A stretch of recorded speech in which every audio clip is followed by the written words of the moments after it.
Have you ever read something online that just immediately made you react involuntarily with a noise like, eh? A kind of disgust reaction to patheticness. If you've never had a reaction like that, you might shortly. But first, some context. A brand new expansion for an old-ass game called Baldur's Gate came out just a few days ago, developed and published by Beamdog. Reaction to this expansion has varied, but let's look at the top reviews on a couple of the sites it's being sold on. Although there are more positive reviews than negative ones on Steam, the top-rated most helpful review is negative and warns people that the multiplayer is screwed. The second highest rated review is also negative. This review cites bugs and a changed user interface that they don't like, alongside what they consider to be poor writing, which they suspect is the result of writers wanting to push an agenda, which one of the game's writers over on the Beamdog official forums has openly claimed is the case, although they phrased it in a very bizarre way. You know,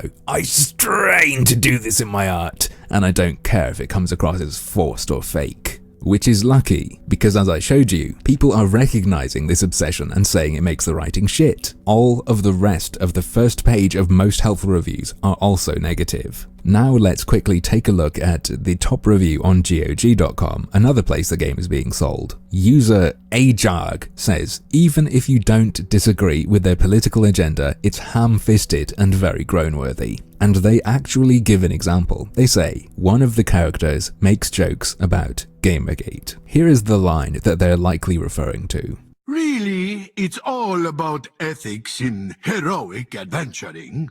In case you're not familiar with the reference, basically what they've done is put a 2014 Tumblr meme into their game. Effectively, you could say that the writing in the new Baldur's Gate expansion is BuzzFeed listicle tier. Now, I'm not too familiar with Baldur's Gate because I was too busy playing Neverwinter Nights, but I've never heard someone praising Baldur's Gate for its internet memes, and judging by some of the response, I'm inclined to believe this isn't typically done. But maybe that's incorrect. Maybe I'll finally get around to playing the original and encounter lines like, that feel when no dryad. This reviewer also says that Beamdog is locking down any and all criticism on any forum they control or moderate. I haven't looked harder long enough to verify exactly how accurate that is, but if you look at the expansions forum on Steam, some people are being banned and it does appear to be for what I would call criticism, along with a general clusterfuck of trolling, threadlocking, and to no one's surprise, a developer going full Gamergate, sounding like a proper nutty conspiracy theorist, explaining the accounts that have been banned were banned for perpetuating a false narrative and engaging in a campaign of harassment that is being coordinated externally. Don't think we don't see what's happening.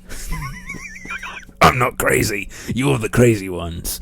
And this isn't what I wanted to show you, we're not even there yet. Although what I'm going to show you is a different kind of pathetic. Trent Oster, Beamdog's founder and president, published a special request. In a thread entitled, Negative Reviews on GOG and Steam, the highest rated, the most seen of which I showed you, he wrote, Hi everyone. I usually spend most of my time lurking here, but I'd like to ask a favor. It appears that having a transgendered cleric and a joke line by Minsk has greatly offended the sensibilities of some people. This has spurred these people into action, causing them to decide this is the worst game of all time and give it a 0 review score on Steam, GOG, and Metacritic. Now, I'd like to ask for that favor. If you are playing the game and having a good time, please consider posting a positive review to balance out the loud minority which is currently painting a dark picture for new players.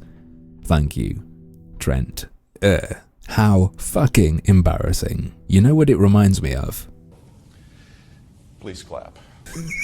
So there's one layer of this thing. That's one reason to look at this. It's just sad and funny. But secondly, fuck this guy. The skeeziness just irritates me no end. It's not we're getting spammed with disingenuous reviews. Please, put your honest thoughts out there. Let's make sure there's an accurate image for people. Or even just, please rate. Which would still be really weird and kind of sad, but a little better and maybe more acceptable than what he's done, which is, my game's being attacked by transphobes. Please, consider doing a favor if you like the game, and only if you like the game. Leave a positive review to fight this transphobia, and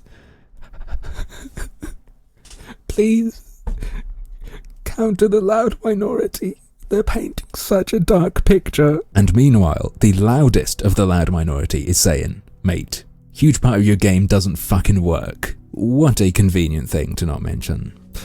I've seen press trying to pull this trick, where you deflect criticism away using politics or diversity, in large part, of course, to get attention, but it also works to get people on the side of a product, on moral grounds or through solidarity, without there really being any more meat to it, because there doesn't need to be when you paint people who don't like something as mostly being nasty. A recent example would be a piece published by the Washington Post about people's response to the Ghostbusters trailer, called "People Hate the Ghostbusters Trailer, and yes, it's because it stars women." I think the Beamdog president should have entitled his post, "People hate the new Baldur's Gate expansion, and yes, it's because the cleric is transgender." We now don't even have to wait for the press to write this shit. Creators are doing it themselves. Pathetic. Maybe there was no reason to hate on this company before, but the ways in which they've responded to criticism and controversy have provided plenty.